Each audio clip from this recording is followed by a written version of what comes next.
విశ్వనగరం హైదరాబాద్ మరింత విస్తరిస్తోంది సార్. రోజు రోజుకు విస్తరిస్తోన్న పరిస్థితి. తెలంగాణ కేబినెట్ తాజాగా ఒక కీలకమైన నిర్ణయం తీసుకుంది sir. Greater Hyderabad municipal commission GHMC విస్తరణకు కేబినెట్ ఆమోదం తెలిపిన పరిస్థితి. సో దేశంలోనే అతిపెద్ద నగరంగా హైదరాబాద్ మారబోతోంది. సో మీ కామెంట్ సార్ దీన్ని. హైదరాబాద్ నగరాన్ని అంటే ఇప్పుడు ఆధునిక అభివృద్ధి శాస్త్రంలో డెవలప్మెంట్ పారాడిమ్లో ఏంటంటే cities are considered as engines of economic growth. ఒకప్పుడు మనకు గ్రామాల రేపట్టు కొమ్మలు అనేవాళ్ళము, ఇండియా లివ్స్ ఇన్ విలేజెస్ అనేవాళ్ళం. ఇప్పుడు వరల్డ్ వైడ్గా గ్లోబల్ డెమోగ్రఫిక్ ట్రాన్సిషన్ ఏంటి అంటే people are increasingly living in cities. అంటే మహానగరాలు ఆర్థికాభివృద్ధి కేంద్రాలుగా మారుతున్నాయి. అంటే it is a modern economic transition. అందువల్ల పాత రోజుల్లాగా గ్రామీణ ప్రాంతాల మీద మనకు ప్రేమ ఉండవచ్చు, కానీ నగరాలను ఒకప్పుడు నెగటివ్ ఫినామినగా చూసేవాళ్ళు. అంటే గ్రామాల నుంచి పట్టణాలకు వలస వెళ్తున్నారు అనే యాంగిల్లో మాత్రమే చూసేవారు. ఇప్పుడు నగరాలను ఏంటంటే ఎకనామిక్ గ్రోత్ సెంటర్స్గా చూస్తున్నారు. ఇప్పుడు మీకు న్యూయార్క్ నగరం ఉందంటే $1.2 ట్రిలియన్ అని జీడిపి, అంటే ఇండియన్ జీడిపిలో దాదాపు 1/3 ఉంటుంది. సో అందువల్ల నగరాలను ఒక ఎకనామిక్ గ్రోత్ సెంటర్స్గా చూస్తున్నారు. అందువల్ల నగరాలు అంతటా కూడా ఎక్స్పాండ్ అవుతున్నాయి. మీకు ఒక సిటీ కాకుండా పక్కనున్న సిటీస్ అన్ని కలిసిపోతున్నాయి కూడా. ఇప్పుడు మీకు ఢిల్లీ ఉందనుకోండి, ఇప్పుడు ఒకప్పుడు ఢిల్లీ నగరం, కానీ ఇప్పుడు నోయిడా కలిసిపోతుంది, మీకు ఈవెన్ ఫరీదాబాద్ వరకు కూడా కలిసిపోతుంది. అంటే చాలా నగరాలు నిరంతరం ఎక్స్పాండ్ అవుతూ ఉన్నాయి మీకు. అందువల్ల సిటీస్ అనేది నెగటివ్ ఫినామినన్ కాదు. సిటీస్ అనేది మీకు గ్రోత్కు ఆపర్చునిటీస్. మీకు పాత తెలుగు సినిమాలు కూడా ఉంటుంది, పట్నం పోదాం రావే పిల్ల అరే తురే అన్నరట అక్కడ, వారం వారం బట్వాడ అట అని శ్రీశ్రీది ఒక సినిమా పాట ఉంటుంది. అంటే village society, village social and economic setting నుంచి అర్బన్ సోషల్ అండ్ ఎకనామిక్ సిట్టింగ్కు ట్రాన్సిషన్ ఎలా జరుగుతోంది, ఆ ట్రాన్సిషన్ ఆహ్వానిస్తూ హీరో, దాన్ని వ్యతిరేకిస్తూ హీరోయిన్ పాట ఉంటుంది. సో ఇది వండర్ఫుల్ సాంగ్. అంటే ఈ రూరల్ అర్బన్ డైకాటమీ అని చెప్తుంది. అందువల్ల మీకు సిటీస్ డెఫినెట్గా ఎకనామిక్ గ్రోత్ సెంటర్స్ కాదని ఎవరు అన్నారు. అందువల్ల హైదరాబాద్ నగరం ఎక్స్పాండ్ అవుతుంది. హైదరాబాద్ నగరానికి ఉన్న ప్రత్యేకత ఏంటంటే జాగ్రఫీ. మీకు బెంగళూరు నగరానికి, చెన్నై నగరానికి కూడా లేని అడ్వాంటేజ్ హైదరాబాద్కు ఉంది. మీకు తెలంగాణ నడిబడ్డు ఉంటుంది, ఎటువైపు అయినా కూడా చాలా కొన్ని కిలోమీటర్లు విస్తరించవచ్చు. ఇప్పుడు that is a practical character of Hyderabad. Hyderabad మీకు సౌత్ ఆఫ్ మూసీలో మొదలై 19th సెంచరీ అనుకుంటాను. సో అప్పుడు మీకు కూలి కుతుబ్ షా పురాణా పూల్ కట్టాడు. దాని నుంచి నార్త్ ఆఫ్ మూసీకి సిటీ ఎక్స్పాండ్ అవుతూ వచ్చింది. So Purana Pul city, Hyderabad city ట్రాన్సిషన్లో ఒక ముఖ్యమైన ఘట్టం. సో పురాణా పూల్ నిర్మించడంతో నీకు అటు నుంచి ఇటు ప్రయాణాలు సులభమయ్యాయి. సో మూసీకి ఇటువైపు కూడా నీకు సిటీ ఎక్స్పాండ్ అవుతూ వచ్చింది. ఆ తర్వాత బ్రిటిష్ ప్రభావం వచ్చి సికింద్రాబాద్లో బ్రిటిష్ కంటోన్మెంట్ ఏర్పాటైనాక సికింద్రాబాద్ ఎక్స్పాండ్ అవుతూ అదొక మల్టీ కల్చరల్ సెంటర్గా ఎక్స్పాండ్ అవుతూ వచ్చింది మీకు. అందుకే మీకు సికింద్రాబాద్ ఇప్పుడు కాస్త ఓవర్లాపింగ్ అవుతుంది. కానీ నేను హైదరాబాద్కు 1978లో వచ్చాను. ఆ రోజుల్లో మనకు ఒక డిస్టింక్ట్ కల్చర్ ఉండేది. హైదరాబాద్కు ఒక కల్చర్ ఉండేది, సికింద్రాబాద్కు ఒక కల్చర్ ఉండేది. ఇంగ్లీష్ సినిమాలు అంటే సికింద్రాబాద్లోనే ఉండేవి.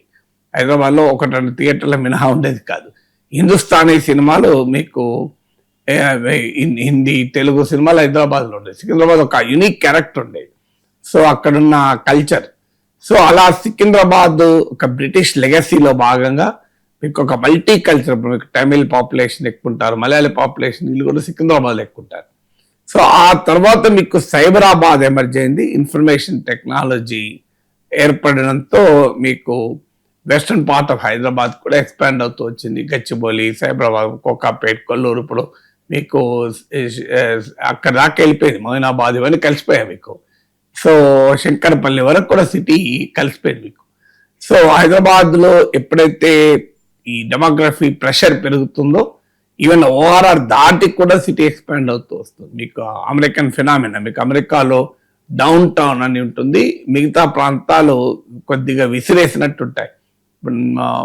మీకు పక్క పక్కనే ఉంటాయి కానీ డిఫరెంట్గా ఉంటాయి. మీకు ఒక చిన్న చిన్న టౌన్షిప్స్గా ఉంటాయి ఒక్కొక్కటి. సో మీకు నేను ఇప్పుడు ఆస్టిన్లో ఉన్నాను, పేరుకి ఆస్టిన్ అంటా కానీ ఆస్టిన్లో లేను, నేను లియాండర్లో ఉన్నాను. అంటే ఆస్టిన్, మీకు సెడార్ పార్క్, లియాండరు ఇవన్నీ కలిపితే ఆస్టిన్ అవుతుంది, గ్రేటర్ ఆస్టిన్. సో ఇలా మీకు డలాస్ తీసుకుంటే ఫ్రిస్కో, ఇలా డిఫరెంట్ కమ్యూనిటీస్ ఎక్స్పాండ్ అవుతుంటాయి. మీకు డలాస్ డౌన్ టౌన్ ఒకటి ఉంటుంది, మిగతా ఉంటాయి. మీకు California San Francisco main down town ఉంటుంది, అలాగే పక్కన మీకు సానోజే, ఇట్లా అవన్నీ ఎక్స్పాండ్ అవుతూ ఉంటాయి. సో అందువల్ల ప్రపంచవ్యాప్తంగా this is the model of urban growth. అందువల్ల హైదరాబాద్ ఎక్స్పాన్షన్ మనం వ్యతిరేకించాల్సిన అవసరం. కానీ సమస్య ఎక్కడ వస్తుంది అంటే, మీకు ఈ ఇంత మెగా సిటీ అయినప్పుడు how do you govern that city plays an important role. మీకు ఏం జరుగుతుంది అంటే, నిజంగా సిటీ ఎక్స్పాండ్ అయినప్పుడు సిటీ కౌన్సిల్కు స్ట్రెంగ్తన్ చేయాలి, సిటీ మేయర్ను స్ట్రెంగ్తన్ చేయాలి. ఇప్పుడు అన్ఫార్చునేట్లీ మన దగ్గర ఆ ట్రెండ్ లేదు. అధికారాలు, వనరులు అన్ని రాష్ట్ర ప్రభుత్వం చేతిలో ఉంటాయి. నగర కార్పొరేషన్లను పెద్ద బాడీస్గా డెవలప్ చేస్తారు. దాంతో అవి పేరుకు నగరాలుగా ఉంటాయి కానీ ప్రాక్టికల్గా అడ్మినిస్ట్రేటివ్ డీసెంట్రలైజేషన్ ఉండదు. నిజంగా సిటీ అంటే ఏంటంటే, city mayor should be a powerful person. ఇప్పుడు మనకు ఇప్పుడున్న రాజకీయ వ్యవస్థ నగర మేయర్ను పవర్ఫుల్ చేస్తుంది, పొరపాటున కూడా చేయరు. మనం 11 ఏళ్ళ బీఆర్ఎస్ పాలనలో చూసినాం, కాంగ్రెస్ పాలనలో. మేయర్ అంటే అసలు మీకు హైదరాబాద్ నగరంలో మేయర్ అంటే ఒకరు ఉన్నారని కూడా ఎవరికి తెలియకుండా చేస్తారు. సో సిటీకి నిజంగానే ఫండ్స్, ఫంక్షనరీస్ ఇచ్చి సిటీ గవర్నమెంట్ అంటే ఒక నగర ప్రభుత్వం ఏర్పాటు కావాలి. ఇవి స్థానిక సంస్థలు కావు, స్థానిక ప్రభుత్వాలు. ఇక 74th constitutional amendment envisions a city third layer of governance. అంటే పార్లమెంటు, అసెంబ్లీ లాగా కార్పొరేషన్లు, మున్సిపాలిటీలు, పంచాయతీలు.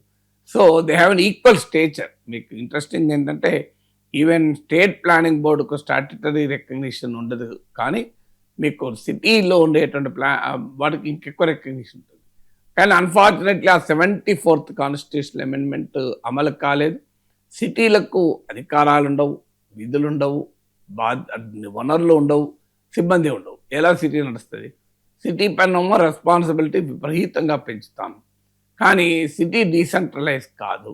సిటీ ఒక దానివల్ల ఏమవుతుంది, ఇన్ఫ్రాస్ట్రక్చర్ ఏమో పెరుగుతున్న జనానికి తగ్గట్టుగా ఉండదు.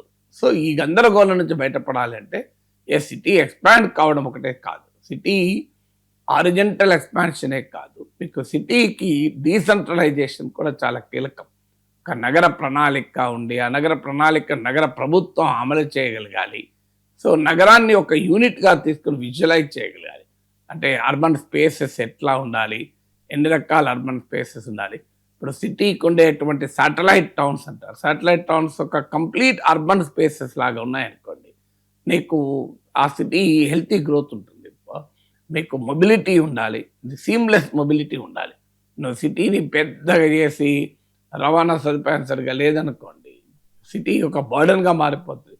ఒక సీమ్లెస్ మొబిలిటీ ఉండాలి. సిటీలో ఒక అంటే మీకు టేల్ ఆఫ్ టూ సిటీస్ అంటారు, మీకు చార్లెస్ డికెన్స్ నావలే ఉంది. సో అలా ఉండకూడదు. ఇప్పుడు మీకు యాకత్పురా ఒక రకంగా ఉంటే జూబ్లీహిల్స్ ఇంకో రకంగా ఉంటుంది. సో యాకత్పురా అయినా జూబ్లీహిల్స్ అయినా రీజనబుల్లీ గుడ్ ఇన్ఫ్రాస్ట్రక్చర్ ఉండాలి. అప్పుడు సిటీ యొక్క హెల్తీ గ్రోత్ ఉంటుంది. పేరుకొమ్మ సిటీ, ఇవాళ సిటీలో హౌస్లెస్ పాపులేషన్. సిటీ లివబుల్గా ఉండాలి, సిటీ వాకబుల్గా ఉండాలి. సిటీలో ఇవాళ నడవగలిగే పరిస్థితులు లేవు, మనకు పేమెంట్లు, ఫుట్పాత్లు లేవు, నువ్వు అసలు నడిచేవాడికి ఎక్కలేదు, సైక్లిస్టులకు ఎక్కడ ఉంటుంది, ఇంకా సైకిల్ మీద తిరిగే అవకాశం ఉండాలి. City should be liveable city, walkable city.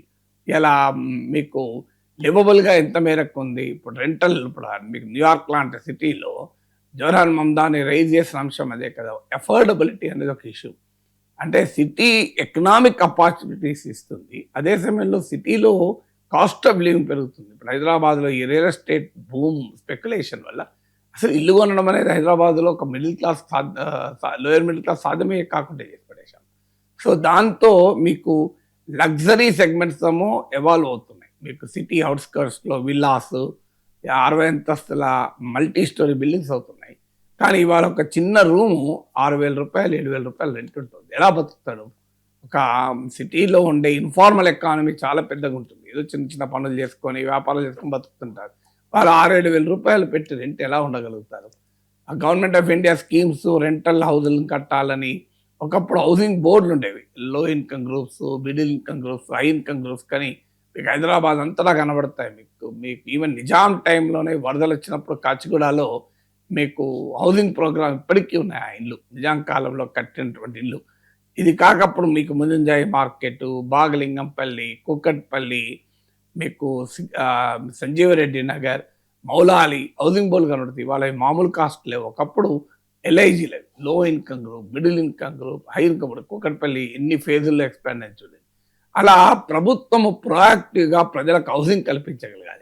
ఇవాళ ఇన్ఫ్రాస్ట్రక్చర్ చూడండి, డ్రైనేజ్, డ్రింకింగ్ వాటర్ ఓవర్వేమ్ అయిపోయింది. సో జనాభాకు తగ్గట్టుగా ఇన్ఫ్రాస్ట్రక్చర్ లేదు. సో అందువల్ల ఇట్స్ ఏ మ్యాసివ్ ఛాలెంజ్. సిటీని ఎక్స్పాండ్ చేస్తే సరిపోదు. ఆ సిటీ గవర్నెన్స్ను ఒక ఎఫెక్టివ్గా నడపకలేకపోతే bigger the city larger the problem. మీకు ఇప్పుడు ఇది ఉమ్మడి కుటుంబం లాగా, ఉమ్మడి కుటుంబంలో మంచి ప్రేమ, అనురాగాలు, అనుబంధాలు ఉండి ప్రాపర్ వర్క్ డివిజన్ ఉండి ప్రాపర్ అండర్స్టాండింగ్ ఉంటే ఉమ్మడి కుటుంబాన్ని మించిన ఆనందదాయకమైన ప్లేస్ ఇంకోటి ఉండదు. హోమ్ ఉండదు.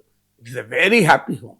కానీ ఉమ్మడి కుటుంబంలో అపార్థాలు, అనుమానాలు, ప్రాపర్ ఎవరే పని చేయాలో తెలియకపోతే ఏమవుతుంది? 10 మంది ఉంటారు కానీ వంట కాదు. ఎందుకంటే నేను చేయాలి, నువ్వు ఊరుకుంటారు. అదే ఒక్కరు ఉంటానన్నా కనీసం టిఫిన్ బ్రేక్ఫాస్ట్ టైం బ్రేక్ఫాస్ట్ అవుతుంది. 10 మంది ఉన్నప్పుడు ఎవరిది బాధ్యత కాదు. నేనేందుకు చేయాలంటే నేనేందుకు చేయాలని చెప్పి ఎవరు చేయడు అక్కడికి. అందువల్ల సిటీ పెరగడం పాజిటివ్ ఉంటుంది, నెగిటివ్ ఉంటుంది. నిజంగానే సిటీ గ్రోత్ని ఎన్విజన్ చేసి, సిటీ గవర్నెన్స్ని డీసెంట్రలైజ్ చేసి, సిటీ అన్ని వర్గాల ప్రజలు జీవించటానికి ఒక లివబుల్ సిటీగా మారిస్తే ఉపయోగం. లేదు నువ్వు కార్పొరేషన్ని ఇంటెగ్రేట్ చేసుకుంటూ, గ్రామ పంచాయతీ ఇంటెగ్రేట్ చేసుకుంటూ, నగరాన్ని పెంచుకుంటూ, ఇప్పుడు 2 కోట్ల మంది ఉంటారట.